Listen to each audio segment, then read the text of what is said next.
I heard laughter and I knew something had changed. The first thing Celine Arkwright noticed was the laughter.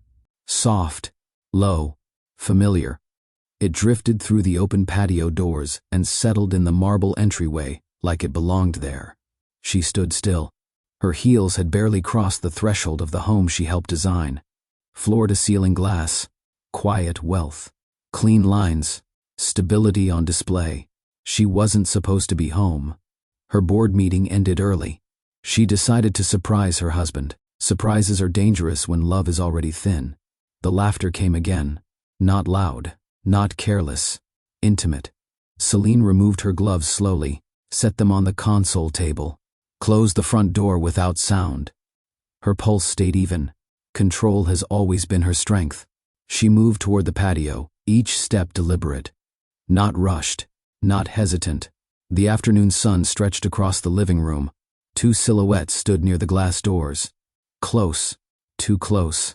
She stopped a few feet away, unseen. For a moment, she did nothing. She simply watched. Because there is a difference between suspicion and confirmation, and she had just crossed it.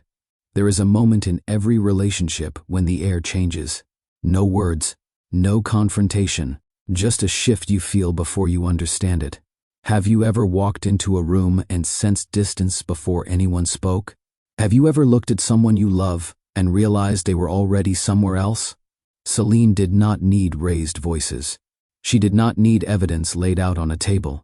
She saw posture, proximity, ease, that quiet familiarity between her husband and the woman next door. And something inside her tightened, not from jealousy, but from recognition. This was not sudden. Distance rarely is. It builds in small delays, in postponed conversations, in evenings spent checking emails instead of checking in. Emotional neglect does not arrive loudly. It arrives politely. Riven had been working later, traveling more, listening less. Celine had told herself it was stress, growth, expansion. But standing there, watching him lean toward another woman the way he once leaned toward her, she felt something undeniable. Not shock, not panic, clarity, because sometimes the truth does not shout. It stands quietly in front of you and waits for you to accept it. Marriage does not collapse in one afternoon. It weakens in small allowances, in missed dinners, in I'm tired becoming routine, in listening to the world while forgetting to listen at home. Celine had asked questions before. Are you stressed? Are we okay? Riven answered smoothly. You worry too much. You know I love you. Love can exist beside neglect. That is the part no one prepares you for. You can share a bed and still feel alone. You can wear a ring and still feel replaced. Standing in her own living room, Celine understood something most people refuse to admit. She had been shrinking, adjusting her calendar around his, softening her voice when he was distracted, accepting partial presence as enough. Emotional distance does not begin with betrayal. It begins with tolerance. And in that moment, watching another woman's hand rest where hers once rested without effort, Celine faced the question many avoid. How long do you stay quiet to keep peace? Because silence can protect dignity, or it can protect someone else's comfort. And the choice between those two defines everything that follows. Most people expect tears in moments like this. A confrontation, a broken glass, a raised voice. Riven expected that too. When he finally looked up and saw her standing there, his expression changed instantly. Celine, this isn't what it looks like. Celine, he began. She lifted her hand gently. No scene, no trembling, just stillness. I heard laughter, she said calmly. I thought I'd join. Coralie stepped back. Riven tried to explain. It's not what it looks like. But Celine did not argue. She did not accuse. Instead, she asked one simple question later that evening. Are you happy? He hesitated. That hesitation answered more than denial ever could. And here is the part he never expected. She did not fight for attention. She did not compete. She did not beg. She shifted. What she decided that night would change the balance of their marriage permanently. Not through revenge, through position, through strategy, through self-respect. and by the time he realized what she was doing, the power had already moved. Before we go further, I want to ask you something. If you walked into a moment like that, would you explode? Or would you go silent? Tell me where you're watching from right now. Drop your city or country in the comments. I love seeing how far this family reaches. And tell me this honestly. Do you believe silence in betrayal is strength or weakness? Your answer matters, because what Celine chose next was not loud. It was not emotional chaos. It was not destruction. It was control. Over the next few weeks, she would review documents he forgot she had access to. She would step back into rooms he assumed she had left behind. She would ask questions no one expected, and slowly, without shouting, she would change the foundation of her marriage. If you value stories about strength, self-respect, and love rebuilt through accountability, make sure you like this video and subscribe to Love Tales with Mr. Easton, because this story is not about revenge. It is about power used wisely. I heard laughter, and in that moment, I stopped shrinking. From the outside, Celine and Riven Halstead were effortless. Magazine spreads called them visionary. Business journals praised their partnership. Social media framed them as the modern power couple, wealth with purpose, ambition with grace. At charity dinners, Riven's hand rested lightly at the base of Celine's back. Protective, polished, cameras captured the angle perfectly. He spoke about infrastructure growth and economic reform. She spoke about education access and mentorship programs. Applause followed them everywhere. But applause does not measure intimacy. At home, the conversation shortened. Where they once debriefed after events, laughing about awkward speeches or unexpected questions, now they exchanged summaries. How was it? Good. Productive? Yes. They used to linger in the kitchen late at night, sharing leftovers straight from the pan, discussing ideas as equals. Now, one of them usually answered emails, while the other finished dinner alone. Publicly, they stood shoulder to shoulder. Privately, inches felt wider. Success expanded their visibility. It quietly reduced their availability. Celine noticed the change gradually, not as a break, but as a thinning.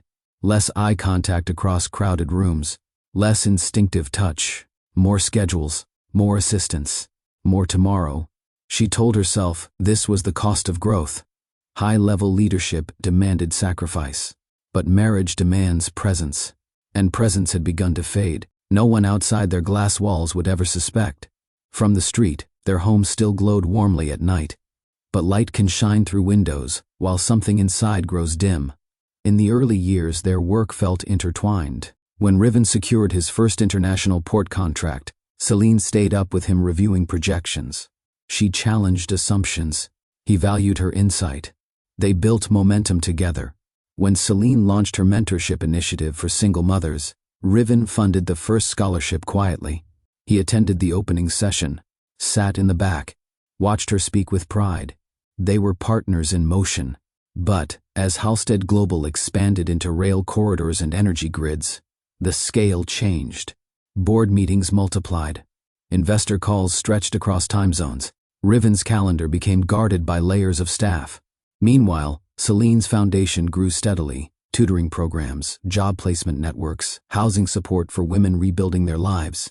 She worked directly with people. She knew names, stories, struggles.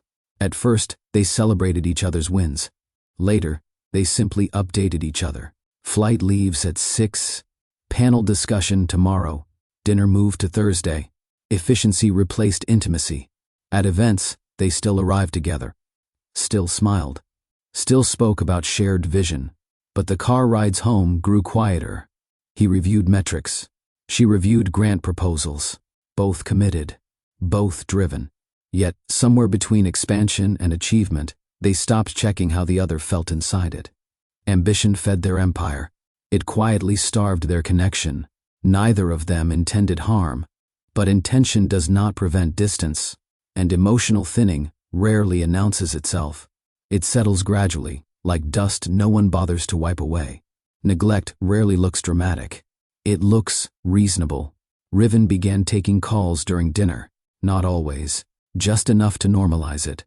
2 minutes, he would say, stepping onto the patio. 2 minutes became 10. Celine continued eating. At first, she waited before clearing the table. Later, she stopped waiting. He started arriving home after she had already changed into night clothes. He would kiss her cheek, distracted, smelling of travel and polished conference rooms. "How was your day?" he'd ask while scrolling through messages. She answered fully. He nodded halfway. Weekend mornings once meant coffee on the balcony, feet tucked beneath each other, discussing everything from policy to childhood memories. Now Saturdays were for recovery. He slept in. She read alone. He missed one foundation fundraiser due to an urgent acquisition meeting. Then another. He promised to reschedule dinner twice in 1 month. Each incident was defensible. Each excuse was valid. That was the problem. Celine found herself adjusting quietly. She moved important conversations to earlier hours, when he seemed more alert. She shortened her stories. She stopped mentioning small disappointments. When you love someone, you protect them from stress. Sometimes that protection becomes self-erasure. He did not insult her. He did not dismiss her publicly. He simply gave her the remainder of his attention. And remainders over time feel like ranking. The shift was subtle enough to ignore, until it was not, because neglect does not wound loudly. It teaches you to accept less. Celine had not always been measured. Before marriage, she was direct, decisive, unapologetic in rooms filled with older executives who underestimated her. She built her consulting firm from a small office with borrowed furniture and long nights. She negotiated contracts without flinching. She trusted her instincts. Riven admired that about her. He once told her, "You don't bend."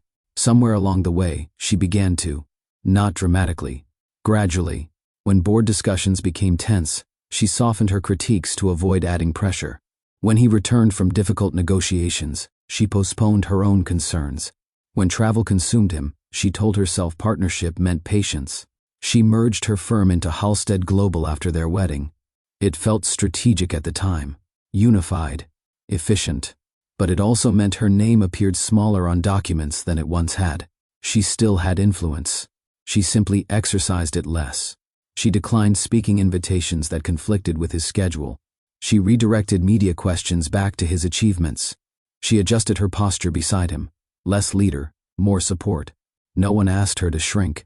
She volunteered it. Love can inspire sacrifice, but sacrifice without balance reshapes identity. Looking back, she could trace the moments she chose harmony over assertion. Each decision seemed harmless. Together, they formed a pattern. And patterns, once established, feel normal. Until you wake up one afternoon and realize you no longer recognize the woman you used to be. The first fracture did not involve another woman. It happened on an ordinary Tuesday. Celine had spent weeks preparing a proposal for expanding her mentorship program into 3 additional cities. She built partnerships, secured partial funding, developed a rollout plan. She wanted Riven's thoughts before presenting it to the board. They sat in the library after dinner. She outlined the vision carefully, spoke with quiet excitement, asked for strategic feedback. He listened for the first few minutes. Then his phone vibrated. He glanced at it once, twice. "Sorry," he said, standing. "I have to take this. It's London." She nodded. The call lasted 40 minutes. When he returned, the energy in the room had changed. "Where were we?" he asked. She closed her folder gently. "It's fine. I'll send you the summary." He kissed her forehead, distracted. "Proud of you," he said, already walking toward the stairs. That night, she remained in the library alone. Not angry, not dramatic, just aware. It was the first time she felt secondary inside her own marriage. Not unloved, not betrayed, but deprioritized. The difference is subtle. It settled in her chest like weight. She told herself leadership required compromise. But something inside her shifted, because love should make you feel seen. And that evening, for the first time, she felt invisible. The fracture was small, but it was real. And small fractures, ignored, widen. Celine did not interrupt immediately. She stood a few steps away, close enough to see detail. Coralie's hand rested against Riven's chest, not in shock, not in imbalance. Comfortably, Riven leaned slightly toward her. His head lowered in that familiar angle Celine knew too well. the one reserved for private remarks. Their laughter softened into conversation. Coralie said something. Riven smiled, the relaxed smile he rarely wore at home anymore. Not the executive smile, the easy one. Celine observed posture before words. Distance between bodies tells truth faster than explanation.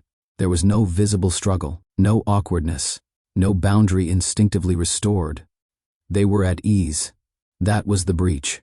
When Riven finally looked up and saw her standing there, time snapped back into form. His shoulders stiffened. Coralie's hand withdrew. Too late. Celine, he said, stepping back. Coralie adjusted her dress as if composure could erase proximity. We were discussing the community redevelopment project, she offered quickly. Celine met her husband's eyes, not the neighbor's. I see, she said evenly. And she did. It was not a kiss, not an embrace, not proof of a full affair. It was something quieter. A crossing, the kind that begins long before anyone calls it betrayal. Celine felt no urge to scream. She felt awareness, and awareness is far more dangerous than anger. The afternoon light stretched across the patio stones, warm and deceptively calm. Celine stepped fully into view. Riven reacted first. His posture shifted before his words did. His shoulders straightened. His chin lifted slightly, as if correcting a mistake that had already been seen. Coralie moved her hand away, but not with shock, with awareness. That difference mattered. The wine glasses on the outdoor table were half full. 2 chairs angled toward each other. Close enough for privacy, far enough to claim innocence. Celine, Riven said again, this time measured. She descended the last step onto the patio, heels steady against stone. I didn't realize we had company, she replied. Voice calm, expression neutral. Coralie cleared her throat. We were discussing the waterfront proposal. It affects both properties. Celine nodded once. Business explanations are convenient when emotion is involved. She observed spacing. The slight flush at Coralie's collarbone. The way Riven avoided holding eye contact for more than 2 seconds at a time. No shouting, no chaos. Just the unmistakable presence of something unspoken. The breeze moved lightly between them. No one filled the silence immediately. Riven stepped back another inch. A gesture too small to notice unless you were watching closely. Celine had always been observant. She did not accuse. She did not defend. She absorbed. Because in moments like this, the truth is rarely in what is said. It lives in what changes the instant you arrive. And everything had changed. Celine focused on detail. Riven's jaw tightened subtly when she maintained eye contact. A muscle moved beneath his cheek, the same one that surfaced during tense negotiations. Coralie tucked her hair behind her ear twice in under a minute. Nervous repetition. Riven's hand hovered briefly near Coralie's elbow before retreating, as if unsure whether comfort was still permitted. That instinct was revealing. Would you like to join us? Coralie asked, the politeness slightly forced. Celine tilted her head. I wouldn't want to interrupt. You're not, Riven answered quickly. Too quickly. He crossed his arms. Defensive posture. Closed stance. A contrast to the openness she had witnessed seconds earlier. Celine noticed the space between their chairs now widening by degrees. Invisible lines, re-establishing themselves. If it had truly been harmless, the atmosphere would not have shifted so sharply. Ease does not evaporate without reason. She had spent years reading rooms full of donors and executives. She knew when discomfort entered a space. It was here. Riven reached for his glass, then set it down without drinking. Coralie's foot angled toward the exit. The body confesses before the mouth does. Celine felt no humiliation, only confirmation. What she had suspected in fragments now had form. Not proof of physical betrayal, but proof of emotional transfer. Attention had been redirected. And that redirection is often where everything begins. Coralie had moved into the house next door 3 years earlier. Recently divorced. No children. A freelance interior designer rebuilding her portfolio. Celine remembered welcoming her with a gift basket and an invitation to the annual foundation dinner. Coralie had seemed grateful, a little isolated. Her ex-husband had left abruptly. Celine learned that much from polite neighborhood conversation. Financial stability remained, but companionship did not. Loneliness has its own gravity. It draws toward warmth. And Riven, when attentive, was warmth personified. Intelligent, charismatic, direct. He listened with intensity when he chose to. Coralie had likely mistaken that intensity for intimacy. Or perhaps she had not mistaken it at all. "We've been reviewing zoning changes," Coralie said again, as if reinforcing her justification. Celine studied her more closely now. There was no triumph in her expression. No competition. Only a woman who had found someone willing to hear her. That made this more complicated. Celine did not view her as an enemy. She saw need. Need often disguises itself as chemistry. "Thank you for keeping him company," Celine said evenly. The sentence landed carefully. Coralie blinked, uncertain whether it was kindness or warning. Both can exist in the same tone. Because Celine understood something important. The true issue was not the neighbor's loneliness. It was her husband's availability to fill it. And that realization settled heavily, but clearly, in her chest. Riven thrived on competence. Boardrooms validated him. Contracts affirmed him. But those spaces demanded armor. At home, admiration had once come easily from Celine. Not flattery, respect. Over time, as she built her own impact, that admiration became quieter, more balanced, less adoring. He had not lost her support. He had lost the constant affirmation he once felt. Coralie, on the other hand, asked questions with open fascination. "How did you negotiate that deal? What was it like expanding overseas?" Curiosity can feel intoxicating, especially to someone accustomed to challenge. Standing on the patio, Riven seemed caught between two versions of himself. The husband, the man who enjoys being admired. "Celine, you're reading too much into this," he said carefully. She almost smiled. "When someone minimizes your perception, they reveal discomfort." "I didn't say anything," she replied. And she hadn't. He shifted his weight again. He wanted the moment dismissed, contained, neutralized, because if acknowledged fully, it would demand reflection. Riven was not reckless. He was restless. There is a difference. Restlessness seeks reassurance outside the space where accountability lives, and Celine could now see clearly that her absence in his emotional world had been replaced, not entirely, but enough. Enough to notice. Enough to matter. Enough to shift something permanently. Later that evening, after Coralie left and the patio doors closed, silence filled the house. Riven attempted explanation. It was nothing. Celine removed her earrings slowly, placed them on the marble counter. "Then why did it feel like something?" she asked. He exhaled sharply. "You've been distant too. Projection is often the first defense." She did not argue. She did not defend herself. Instead, she studied him. The man she married. The man who once stayed awake, planning their future with her. She realized something important in that stillness. Anger would give him something to fight. Tears would give him something to soothe. Clarity would give him something to confront. That was the difference. She felt the shift within herself. Not rage, not panic. Alignment. She would not beg for reassurance. She would not compete with a neighbor. She would not shrink further. She would reposition. "Are you happy?" she asked quietly. The question landed heavier than accusation ever could. Riven hesitated. That pause answered everything. And in that pause, Celine understood exactly what her next move would be. Riven fell asleep quickly. He always had that ability, to switch off when exhaustion met opportunity. Celine lay on her back, eyes open, staring at the ceiling above their bed. The room was dim, city lights filtering faintly through the glass. His breathing deepened beside her.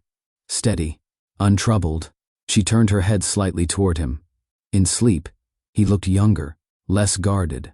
The lines between his brows softened. One arm rested loosely across the mattress, inches from her waist, but not touching. That space felt larger than it was. There had been a time when he would reach for her unconsciously, pulling her close even in sleep. Their legs would tangle, his breath warm against her shoulder. Tonight, the distance remained, not cold, just unclaimed. She shifted slightly, the sheets whispering against her skin. The movement did not stir him. Her body remembered intimacy, the weight of his hand at her hip, the quiet laughter that once followed long conversations in the dark. Physical closeness had not vanished, but something inside it had thinned. She could not ignore what she saw on the patio, nor could she deny that part of this distance had been forming long before that afternoon. The bed held two successful people, two capable adults, two individuals lying parallel, not intertwined. She realized then that loneliness does not always require absence. Sometimes it lives inches away, and that realization kept her awake long after midnight. Her mind drifted backward. Before the estate, before Halstead Global became a headline, they met at an urban planning conference. She challenged his presentation during a Q&A session, questioning his funding allocation strategy. Most men would have dismissed her. Riven invited her to coffee instead. They argued over zoning reform for 2 hours, laughed over shared ambition, discovered mutual respect in intellectual friction. Their first apartment had creaky floors and limited storage. They assembled furniture together, misreading instructions, and teasing each other through frustration. He once drove across the city at midnight just to bring her soup when she worked too late. She once revised a contract draft with him at 3 a.m, sitting cross-legged on the floor. They were equals, not roles, not titles, equals. Passion came easily then, not dramatic, but charged. A brush of hands across a kitchen counter. A look held too long before a kiss. They spoke about legacy as if it were shared terrain. There was warmth in their early ambition, heat in the way they planned. She had admired his drive. He had admired her clarity. Lying in bed now, she wondered when admiration shifted into assumption. When did partnership become parallel lives? Memory can comfort. It can also reveal contrast. And contrast exposes truth. They had once chosen each other actively. Somewhere along the climb, they began assuming that choice would sustain itself without effort. The merger felt strategic at the time. Her consulting firm had grown steadily, advising mid-size infrastructure startups on ethical compliance and operational efficiency. When Riven proposed integrating her expertise into Halstead Global, it seemed logical. Why compete for contracts when we can combine influence? He had said. She saw opportunity, greater scale, broader impact, unified power. The paperwork was clean, the legal structure solid. She retained equity, a board seat, voting rights. On paper, she lost nothing. Emotionally, something shifted. Her name moved from founder to executive partner. Subtle difference, meaningful weight. She gave up independent branding, redirected media inquiries, deferred speaking invitations that conflicted with company messaging. At first, she felt proud standing beside him as co-architect of expansion. Later, she noticed that most people addressed questions to him first.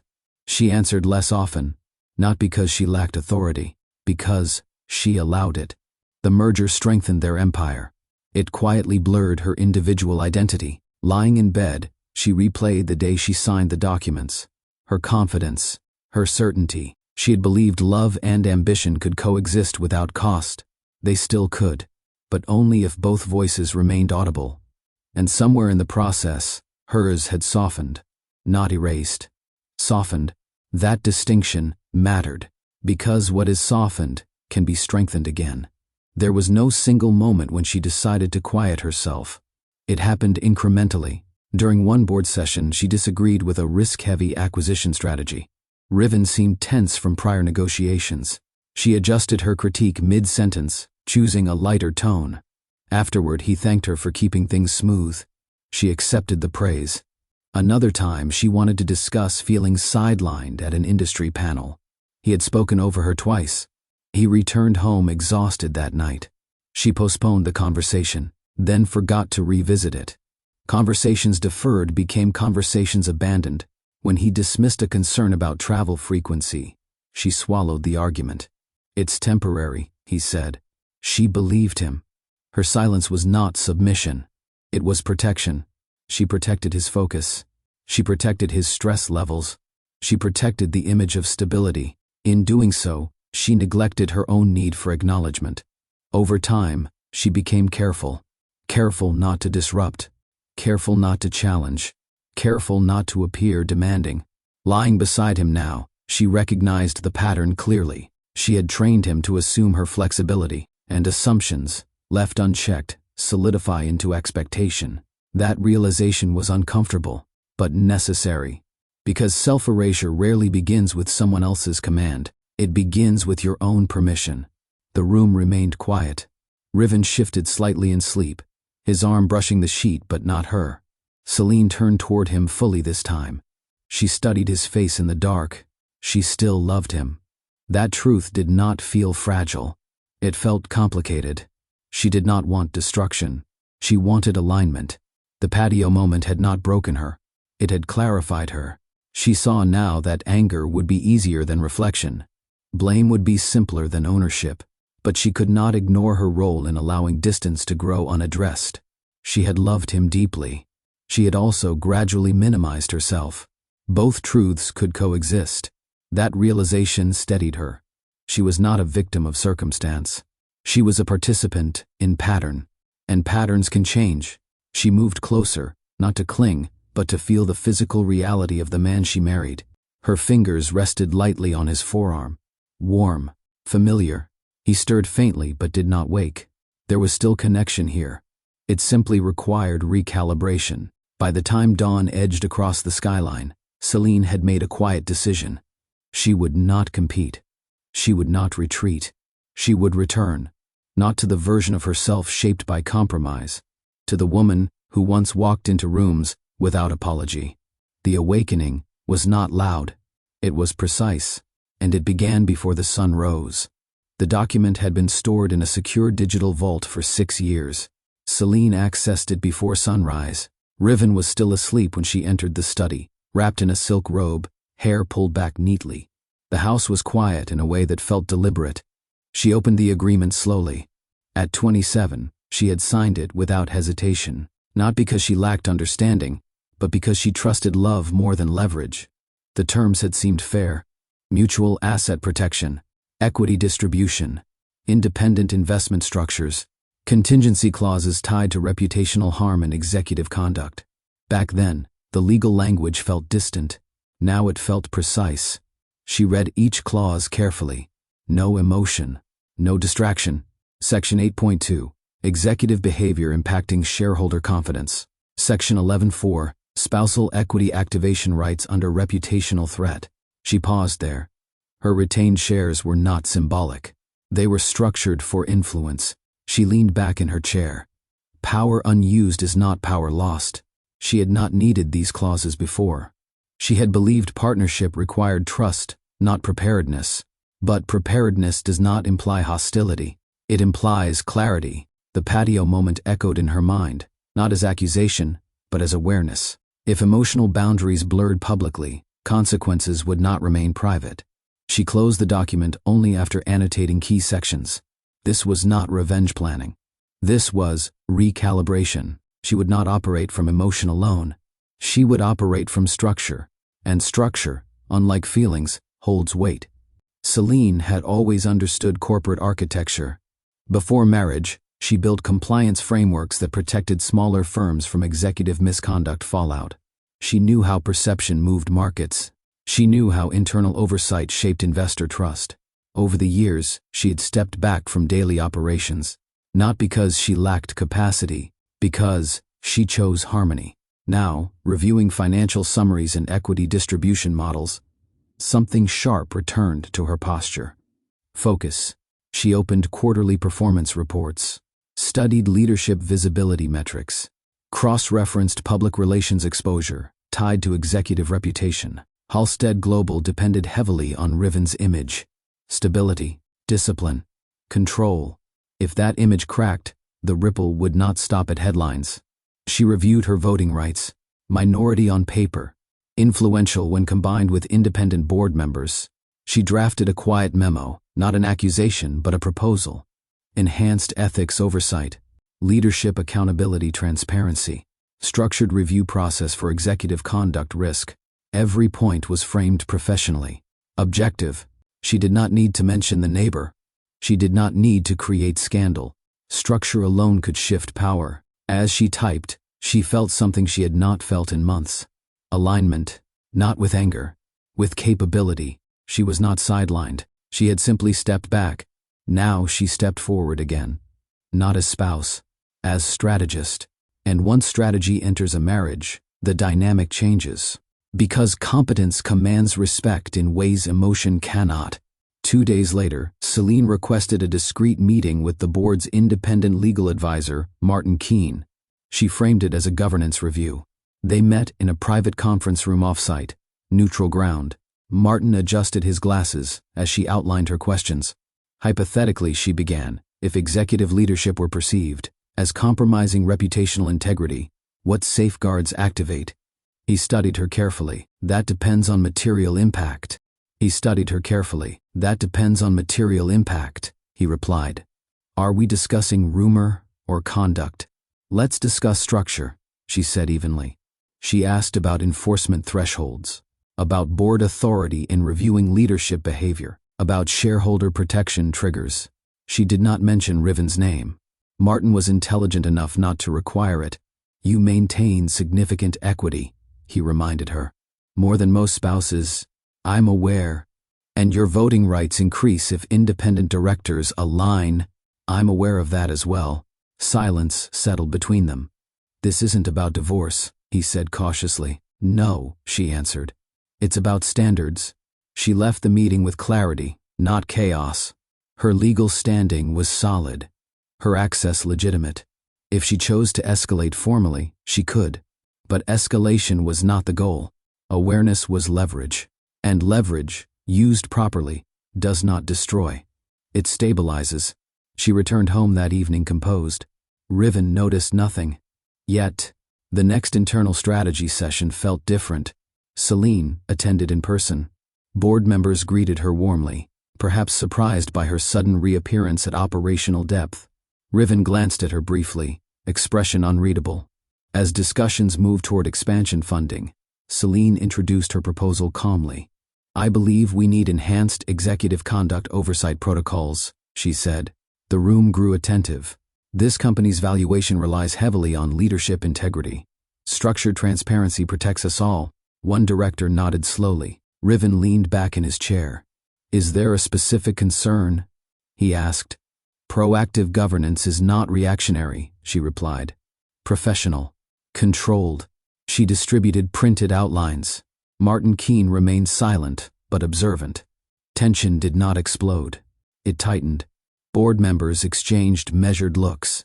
Riven's jaw shifted slightly, contained irritation or recognition. The conversation remained corporate, but beneath it, something personal moved. She was no longer operating as supportive spouse. She was engaging as an equal stakeholder. That shift unsettled him more than accusation would have, because she had entered his arena on her own authority, and authority once exercised cannot be unseen. The meeting concluded, without resolution, but awareness had entered the room, and awareness alters power balance quietly. That evening, Riven closed the study door behind him. You blindsided me, he said, voice low. I proposed governance reform, she corrected. In front of the board, as a shareholder, he stepped closer. This feels strategic. It is. The honesty disarmed him. Are you trying to threaten me? I'm trying to protect what we built. There was no raised voice, only recalibration. He studied her differently now. She had not accused him of betrayal. She had not confronted him about the neighbor. She had adjusted the structural foundation instead. That was more powerful, because professional consequences carry weight beyond emotion. For the first time since the patio afternoon, Riven looked uncertain, and uncertainty changes behavior. Before we continue, I want to ask you something. If you were in her place, would you confront emotionally or reposition strategically? Would you demand apology or demand alignment? Comment below. I want to know your choice, because Celine had made hers, and the stakes were no longer limited to marriage. They were tied to legacy. Celine sent the invitation herself. No assistant, no intermediary. Tea tomorrow at 4? The message read, simple, courteous. Coralie responded within minutes. Yes, of course. The following afternoon, the sitting room was arranged with deliberate care. Neutral tones, clean lines, no sharp edges. The atmosphere controlled but welcoming. Celine poured tea before Coralie arrived. Preparation steadies intention. When the doorbell rang, Celine Celine opened it with the same polite warmth she once used at charity receptions. "Thank you for coming," she said. Coralie stepped inside, posture slightly guarded. She wore a soft blue blouse, understated but intentional. They sat opposite each other, not confrontational, not friendly, balanced. For a few minutes, they discussed neighborhood updates, landscaping changes, property assessments, harmless topics that allowed breathing room. Then Celine shifted the tone. "You've lived next door 3 years," she said gently. "Strange we've never had a conversation without an event attached." Coralie smiled faintly. "We've all been busy." "Busy can be convenient," Celine replied. Silence settled briefly. This was not about tea. It was about clarity. Celine did not raise her voice, did not lean forward, did not accuse. She observed. Coralie avoided sustained eye contact. Her fingers tightened slightly around the teacup. Pressure reveals truth more efficiently than aggression. Celine asked the question without edge. "What do you want?" Coralie blinked. "From what?" "From proximity." The room held still. The game was not about hostility. It was about awareness, and Celine had come prepared. Coralie exhaled slowly. "It's not what you think," she began, almost reflexively. Celine did not interrupt. Defensiveness fades faster when it meets calm. "I didn't plan anything," Coralie continued. "We talked about zoning issues, then about travel, then about life." Celine held her gaze. "And?" Coralie hesitated. "He listens," she admitted quietly. The words hung in the air. Not dramatic. Honest. Celine absorbed them without visible reaction. "Listening matters," she said. Coralie nodded. "He asks about my work, about what I'm building next. He remembers details." The confession was not seductive. It was vulnerable. "I'm not trying to take anything from you," Coralie added quickly. "I know he's married." Celine's expression remained steady. "And yet, you reached for him," she said evenly. Coralie flushed slightly. "I didn't mean it like that. Intent does not erase action." But Celine understood something important. This was not a calculated seduction. It was emotional substitution. Coralie had found validation. Riven had found admiration. Both had mistaken attention for intimacy. "Do you care about him?" Celine asked. Coralie shook her head. "I don't know him like you do." That answer carried weight, because it confirmed something Celine had already recognized. This was not about love. It was about absence. And absence, when left unaddressed, creates space others step into. Celine lifted her teacup calmly. The situation was clearer now. Painful, yes, but clear. Jealousy would have been easier. Anger more satisfying. But Celine felt neither. What she felt was disappointment. Not in Coralie. In the pattern. "You're not the problem," Celine said softly. Coralie looked startled. "I'm not?" "No. You responded to attention. That's human." The statement disarmed any expectation of confrontation. Celine continued. "What concerns me is why my husband was available to offer it." The shift in focus was intentional. Coralie lowered her eyes. "I never wanted to cause damage." "I know," Celine replied. And she meant it. There was dignity in addressing reality without theatrics. Celine did not compete. She did not compare herself. She did not demand allegiance. She simply drew a boundary without raising it as a weapon. "I won't ask you to avoid him," she said, "but I expect you to respect visible lines." Coralie nodded immediately. "I will." The conversation did not escalate. It concluded. When Coralie stood to leave, her expression carried relief and discomfort. Celine walked her to the door. "Thank you for honesty," she said. The door closed gently. Silence returned to the house. Celine stood alone in the entryway, not shaken. Strength does not require volume. It requires clarity, and clarity had arrived. That evening, Celine sat in the study with the lights low. She replayed the conversation without distortion. Coralie's confession, Riven's hesitation on the patio, the subtle drift over months. This was not a dramatic affair. It was erosion allowed to progress, and that realization deepened her disappointment. She had given patience, flexibility, space. He had filled that space elsewhere. Not physically, perhaps, But emotionally enough, jealousy suggests competition.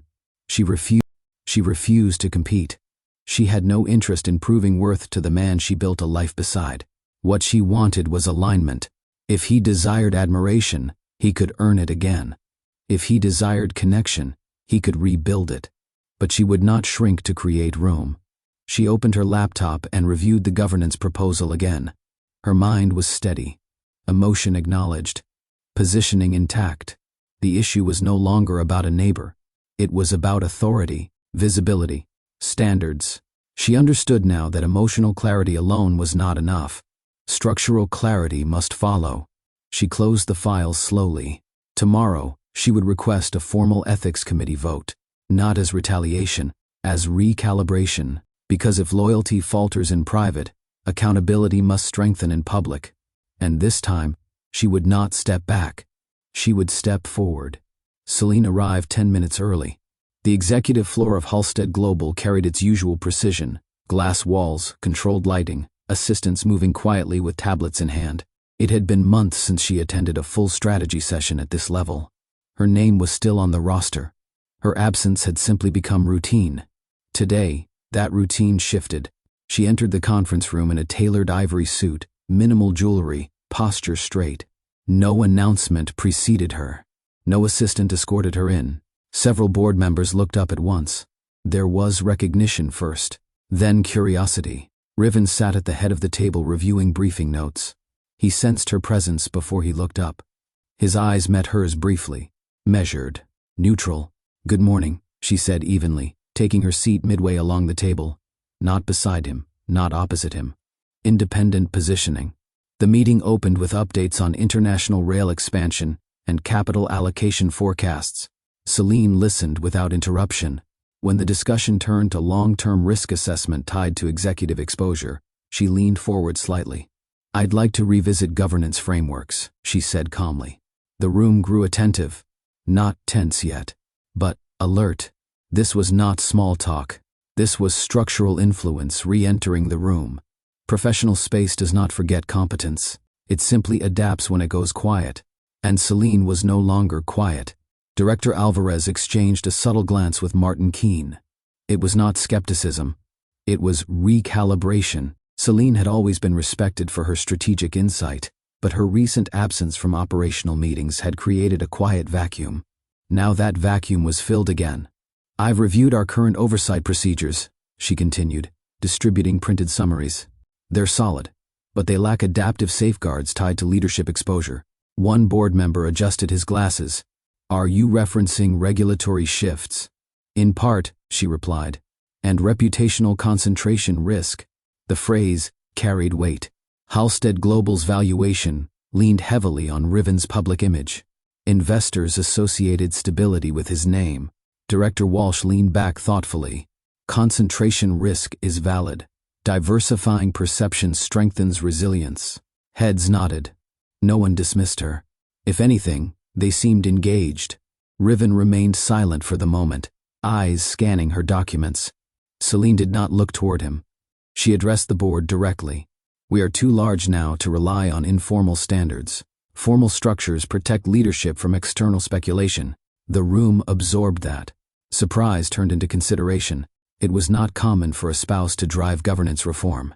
But Celine was not functioning as a spouse here. She was functioning as a shareholder with voting power.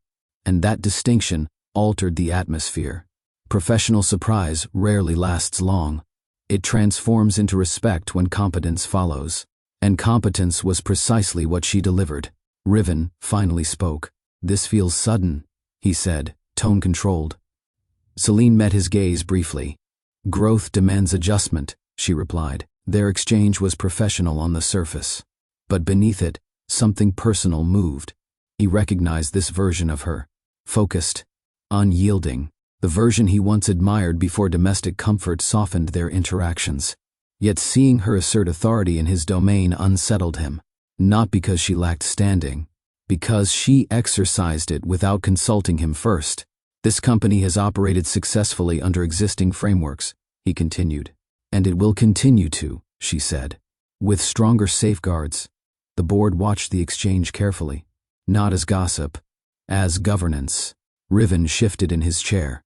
He was accustomed to leading discussions, not being redirected within them. Celine's proposal did not accuse him. It did something more strategic. It implied accountability structures beyond personality. That implication introduced pressure. Marriage tension had entered corporate space, subtly, professionally. Riven understood the message. She was no longer negotiating emotional reassurance. She was restructuring authority. The realization unsettled him more than confrontation would have. Because confrontation can be dismissed as emotion. Structure cannot. And structure was exactly what she was building. As discussion progressed, Celine outlined implementation phases with precision. Phase 1, Executive Conduct Transparency Guidelines. Phase 2, Independent Ethics Review Panel Integration. Phase 3, Leadership Exposure Diversification Strategy. She spoke clearly. No hesitation, no excessive explanation. Her voice carried calm authority. Board members leaned in. Questions were technical. She answered each one without consulting notes. Her familiarity with compliance architecture resurfaced naturally. Riven observed her carefully now. There was no aggression in her posture. Only capability. He remembered the woman who challenged him at that conference years ago. She had returned. Not as opposition, as equal. Professional tension overlapped with marital tension in subtle ways. When she paused, he filled in a financial projection seamlessly. For a brief moment, their coordination returned instinctively. They still worked well together. That realization complicated everything, because it proved their disconnect was not intellectual. It was emotional. Celine concluded her overview with a final statement. Transparency does not weaken leadership, she said. It stabilizes it. Silence followed. Not resistance. Reflection. Her presence had shifted the room's dynamic entirely. She was no longer adjacent to power. She was exercising it. And everyone at that table felt the recalibration. The formal vote did not occur that day, but consensus leaned toward exploration. Director Alvarez suggested forming a temporary task force to evaluate Celine's framework. Martin Keene agreed to oversee legal alignment. Riven did not object. That detail mattered. When the meeting adjourned, board members approached Celine individually. Strong proposal, long overdue, smart timing, professional affirmation replaced surprise. Riven waited until the room cleared. You're making this about us, he said quietly. I'm making this about standards, she replied. You could have spoken to me first. I did, she said. Weeks ago. He absorbed that. There was no public humiliation, no accusation of infidelity, only structural accountability layered into corporate policy. The overlap between marriage and governance had become unavoidable. If leadership required integrity, that integrity had to exist everywhere.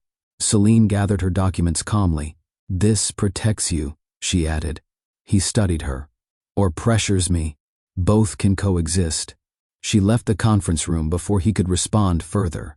Professional stakes had risen. So had marital stakes. Because once power is reclaimed publicly, it cannot be quietly ignored at home.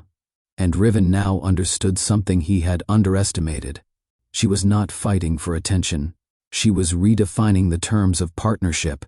The study door closed with a quiet finality.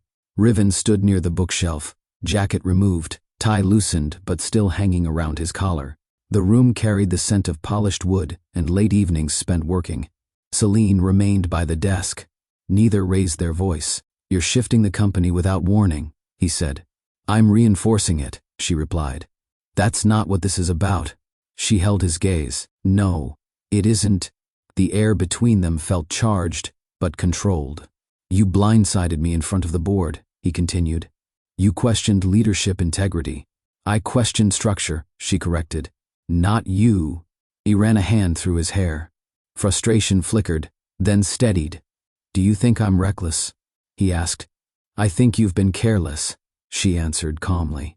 Silence followed, not hostile. Heavy. You're making this professional, he said. It's personal. It became personal when boundaries blurred. He looked away briefly. The mention of the patio needed no elaboration. Celine stepped closer, but not within reach. I will not compete for space in my own marriage, she said evenly. If I have to raise my voice to be heard, something is already broken. Her tone was not angry. It was resolved. The confrontation was not about catching him.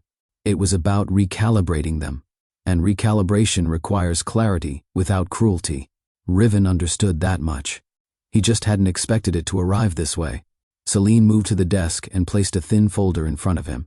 Not dramatically, deliberately. "What is this?" he asked. "Documentation," she replied. He opened it.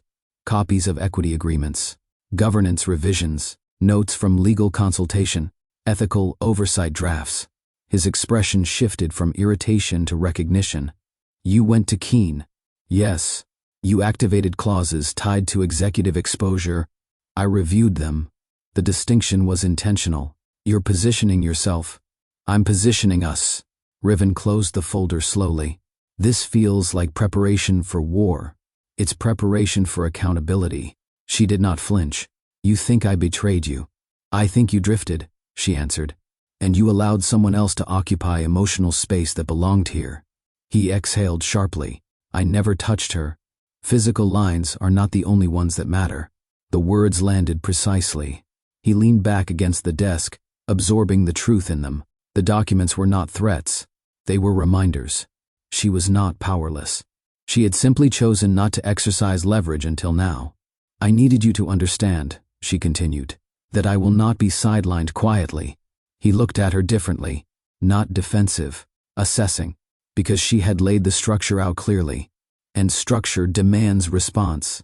Celine stepped forward again, closer now, though still not touching him.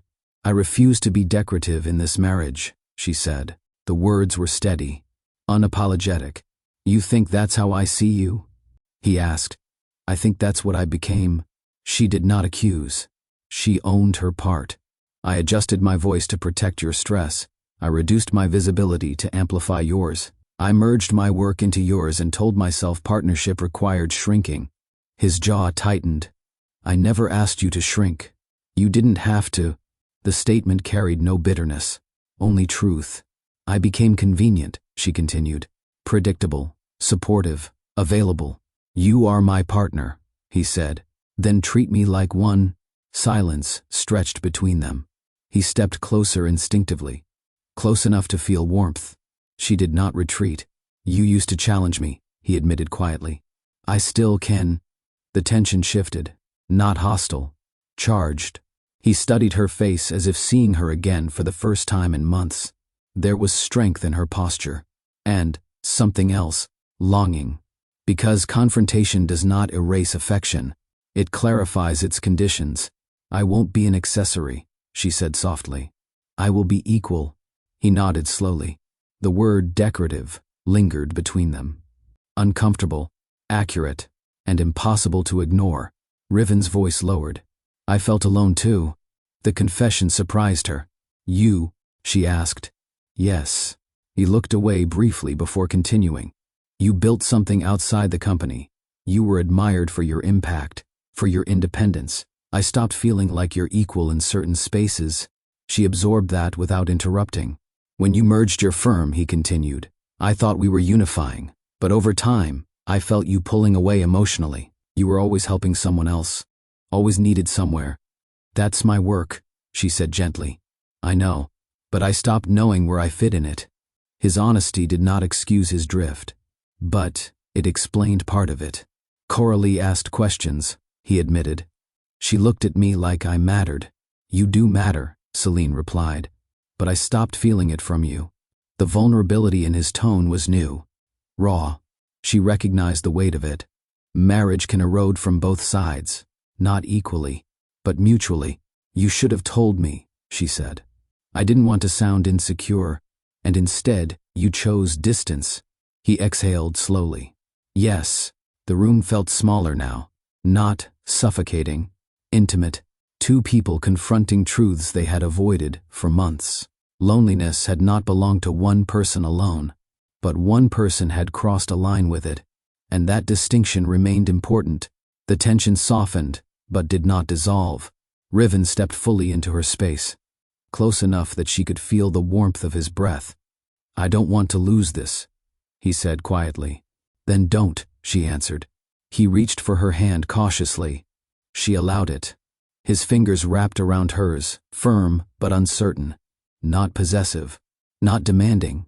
Testing. "I never meant to hurt you," he said. "I know," she replied, "but intent doesn't erase impact." He nodded. Accountability settled between them. No excuses. No deflection. He lifted his free hand and gently brushed a strand of hair away from her face. The gesture was slow, familiar, careful. Her body responded instinctively, leaning a fraction closer before she caught herself. He noticed. They stood there, foreheads nearly touching, not kissing, not reconciling fully, just breathing in the same space. Longing existed. So did caution. "I need consistency," she said softly. "Not promises. You'll have it." She searched his eyes. Trust rebuilds through pattern, not words. He rested his forehead lightly against hers. The contact was restrained, charged, unfinished. They remained like that for a moment longer, not healed, not broken, balanced at the edge of decision. Because boundaries do not end love, they redefine it. And for the first time in months, they were standing on equal ground. The first session felt formal.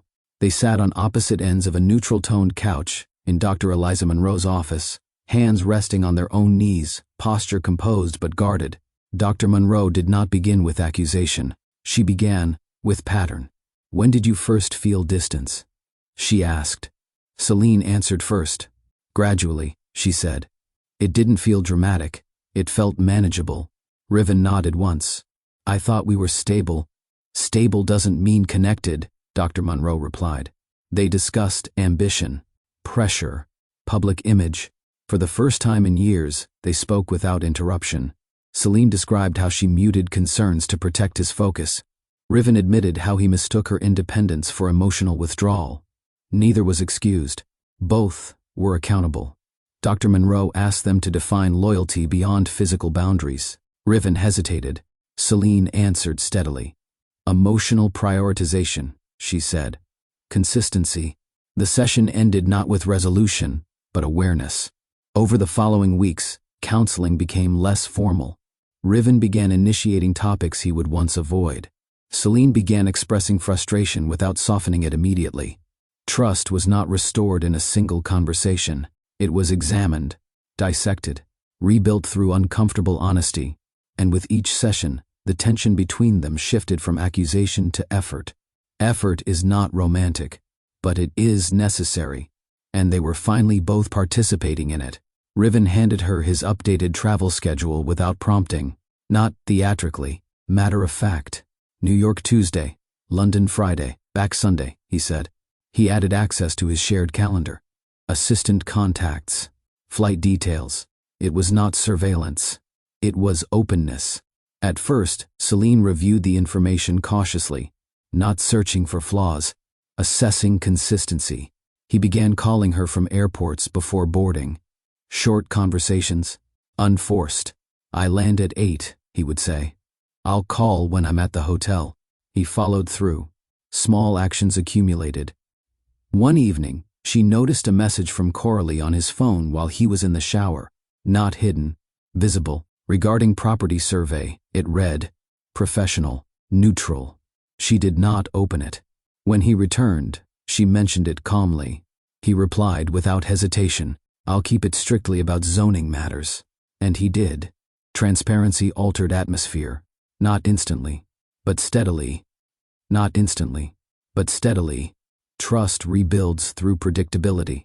He stopped stepping onto patios for private calls. He began taking them in shared space. These changes were subtle, but meaningful. Because secrecy dissolves faster when exposure becomes voluntary, and Riven was no longer operating from concealment. He was operating from accountability. Evenings changed first. Instead of retreating into separate tasks after dinner, they remained at the table longer. Sometimes with wine. Sometimes with nothing but silence. They spoke about stress, about fear of failure, about exhaustion hidden behind polished appearances. Riven admitted that success had become isolating. "Everyone expects certainty," he said. "I stopped knowing where I could admit doubt." Celine listened without correction. She shared how constantly appearing composed had worn her thin. "I felt like I was managing everyone's comfort," she said, "including yours." He reached for her hand across the table. This time, she did not hesitate. Their fingers intertwined. Not desperate. Grounded. Conversation moved beyond logistics. They asked each other questions they once reserved for early dating. What scares you right now? What do you miss? What do you need? The answers were not always flattering, but they were honest. Night became space for recalibration. The distance in their bed began to shorten gradually. His hand found her waist again, not out of habit, but intention. She leaned into him once, tentatively. He held her without tightening. No urgency, just presence. Reconnection is quiet. It does not arrive with dramatic declarations. It settles slowly, like warmth returning to a room that had grown cool. And for the first time in months, they both felt it. During one counseling session, Dr. Monroe asked a simple question. "What did you assume about each other that was never said aloud?" Riven spoke first. "I assumed she didn't need reassurance." Celine looked at him carefully. "I assumed he would always prioritize me without being reminded." Both assumptions had shaped their drift. He admitted that admiration from others had filled a gap he didn't know how to name.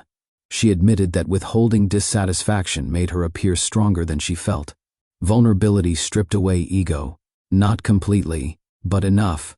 "I don't want to perform strength anymore," Celine said softly. "I don't want to perform invincibility," Riven replied. They were not fighting anymore. They were revealing. Shared vulnerability shifts power dynamics. It removes the need to win. He described moments of insecurity he had hidden for years. Industry comparisons, competitive pressure, fear of public misstep. She described the quiet resentment of feeling emotionally sidelined. Neither minimized the other. For the first time since the patio incident, they were not discussing what happened. They were discussing why it became possible. And that distinction deepened understanding. Trust grows when fear is spoken. And fear had finally entered the conversation openly. Weeks later, the atmosphere between them felt different. Not perfect. Intentional. One evening, after a long conversation about future board restructuring, Riven reached for her hand again. She moved closer willingly. Their foreheads touched softly. Familiar. Charged with restraint. He brushed his thumb slowly along her wrist, tracing a path that once felt instinctive. This time, it felt earned. "I don't want distance to become comfortable again," he said quietly. "It won't," she replied. "Not if we both stay aware." He leaned in, pressing a gentle kiss to her temple. She exhaled slowly. Her hands rested against his chest, feeling the steady rhythm beneath her palms. Not to claim, to connect. The intimacy that followed was unhurried. No urgency, no attempt to erase what had happened. Just closeness restored through effort. They lay together afterward, his arm secure around her waist. The space between their bodies gone. "I contributed to the drift," she admitted softly. "So did I," he answered. Mutual ownership does not equal shared blame. It equals shared responsibility. The night felt different from others, not because conflict vanished, but because accountability replaced denial. Trust had not fully returned, but it was rebuilding. And this time, neither of them would allow silence to shape the future unchecked.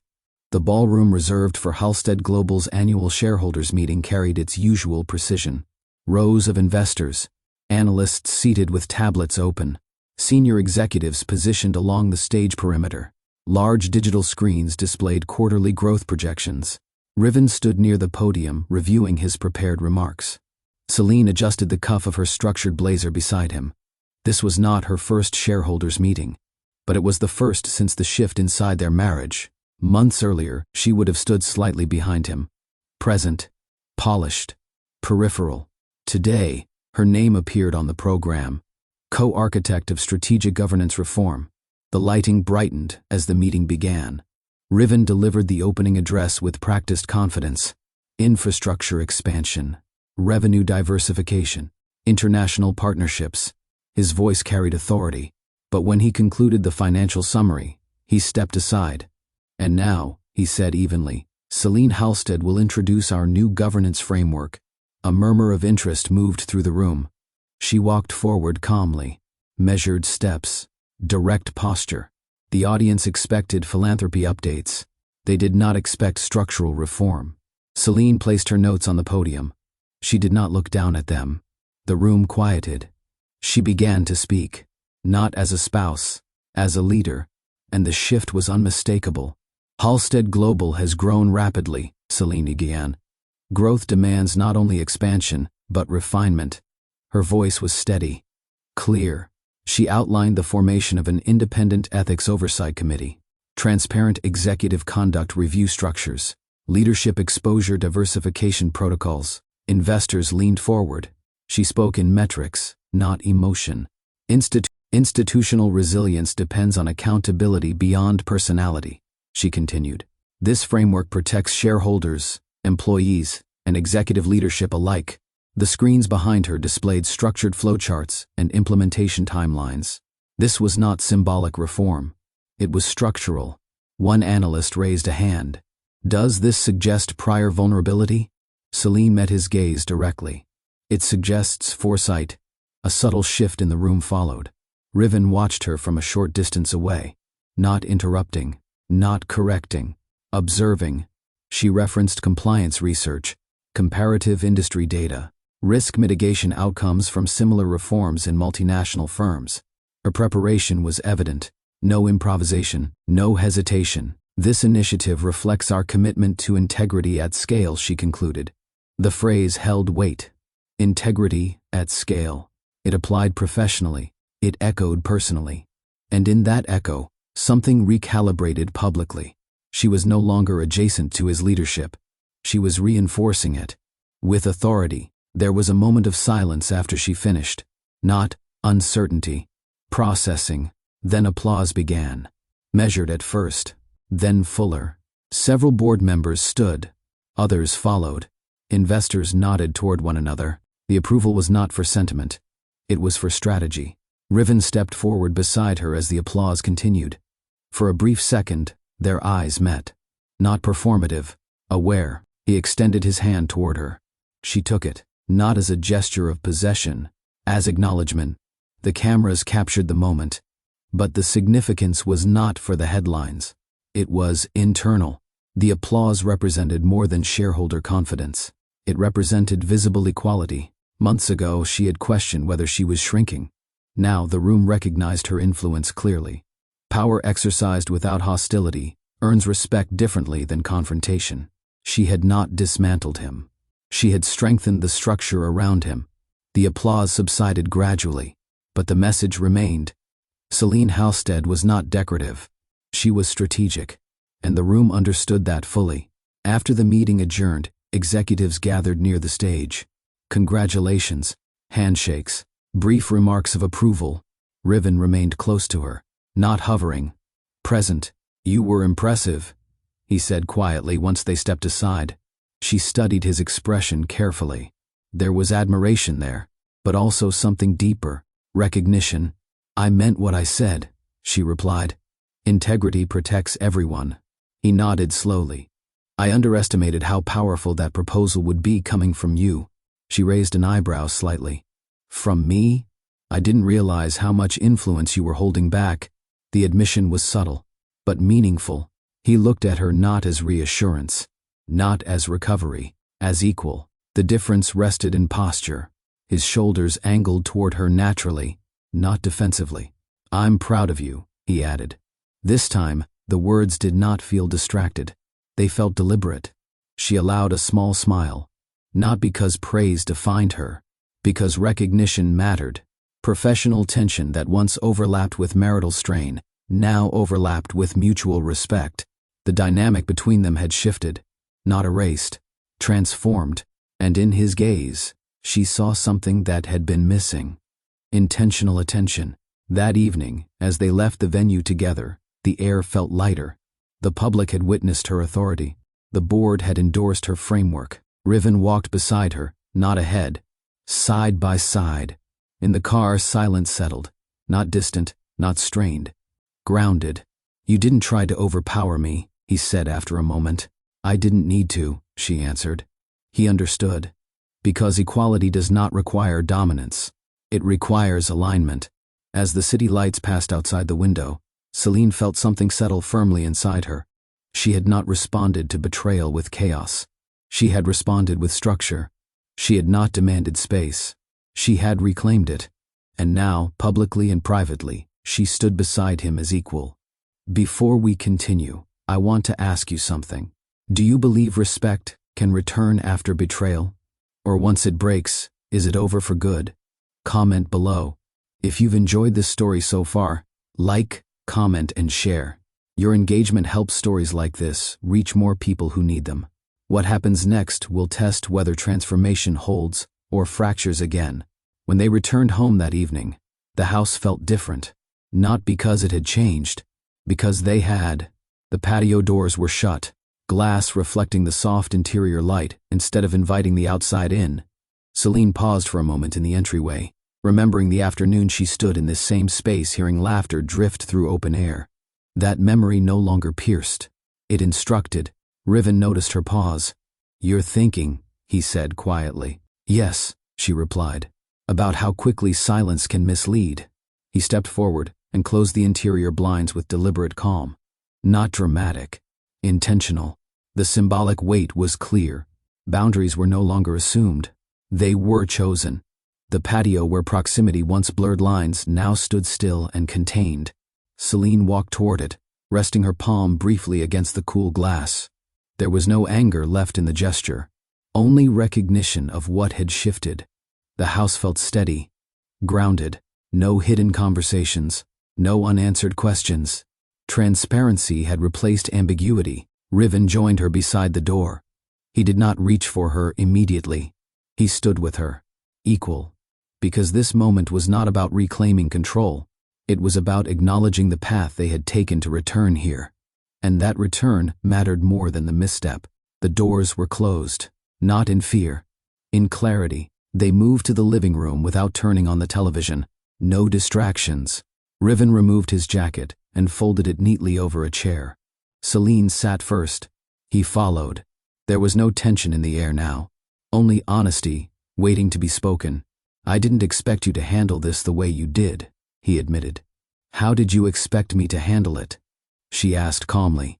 Anger, ultimatums, distance. She gave a faint smile. Distance was already present. He exhaled slowly. "You could have embarrassed me publicly. I had no interest in humiliation." She held his gaze steadily. "I wanted partnership restored, not power reversed." The distinction mattered. He leaned forward slightly. "I've been thinking about the question you asked me that night." "Which one?" "Are you happy?" She waited. "I wasn't unhappy," he said carefully. "I was disconnected." "And now?" she asked. He paused only briefly. "Now I'm aware.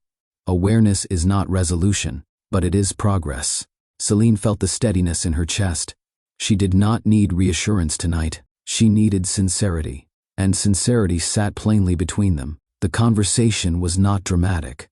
It was mature, measured, built on weeks of effort.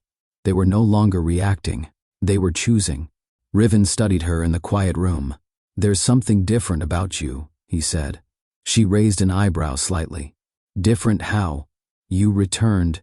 The words landed gently. She understood immediately. He did not mean she came back physically. He meant she had stepped back into herself. "I never left," she replied softly. "I just became smaller." He shook his head. "I see that now." He moved closer on the couch, not invading, closing space. "The woman who challenged me at that conference years ago," he continued, "she's sitting here again. She never stopped existing. I stopped noticing." The admission carried weight. Celine did not soften the moment. "You stopped prioritizing," she corrected gently. "Yes," he agreed. He reached for her hand. She allowed it. "You returned," he repeated, almost to himself. "And I don't intend to disappear again." The clarity in her tone was not defensive. It was grounded. There would be no gradual shrinking, no deferred conversations, no muted concerns. He nodded slowly. "I don't want you smaller," he said. "I want you beside me. Beside, not behind, not ahead. Beside." And that distinction defined everything. The space between them felt warmer now, not rushed. Earned. Riven lifted his hand and brushed his thumb along her jaw slowly, deliberately. She did not lean away. She leaned into the contact. There was no urgency to erase history, no attempt to overwrite tension, only recognition of connection. "I miss this," he said quietly. "What part?" she asked. "The honesty." His forehead rested lightly against hers. The contact was restrained, intentional, their breathing aligned gradually. His hand slid from her jaw to the small of her back, holding her without pressure. Her palms rested against his chest. She felt the steady rhythm beneath her fingers. Familiar, grounded. This was not the intensity of early passion. It was deeper, more aware. He kissed her slowly, not as apology, as choice. She responded in kind. Their closeness carried memory and maturity at once. When they separated slightly, neither rushed to speak. Romance at this stage did not require performance. It required presence. And presence filled the room fully. They were not pretending nothing had happened. They were acknowledging everything had changed, and choosing each other anyway. Later that night, they lay in bed facing one another. No distance, no parallel silence. His arm rested securely around her waist. Her leg draped lightly over his. The closeness felt natural again, not forced. "I don't want fear to be what keeps us aligned," she said softly. "It won't be," he replied. "Respect will." She traced slow circles along his shoulder. A small gesture. Intimate. Unrushed. "There's a difference between forgiving and forgetting," she added. "I know. And I'm not forgetting." He nodded. "I don't want you to." His honesty steadied her. There was no desperation in his tone. No clinging. Just commitment. Closeness restored through effort feels stronger than closeness assumed. They spoke quietly about future travel plans, about joint appearances, about scheduling intentional time without assistance involved. Practical, romantic in its own way. Because sustained love is built through decisions repeated daily. He pulled her slightly closer. She allowed it willingly. Their bodies aligned naturally, warmth replacing the space that once felt unclaimed. No urgency, no insecurity, only two people choosing to remain connected consciously. And that choice made all the difference. In the weeks that followed, nothing dramatic happened. And that was the point. Consistency replaced doubt. Transparency replaced ambiguity. Celine did not shrink again. Riven did not drift again without being noticed. Their marriage did not survive because betrayal vanished. It survived because ego stepped aside. Power is not loud. It does not require spectacle.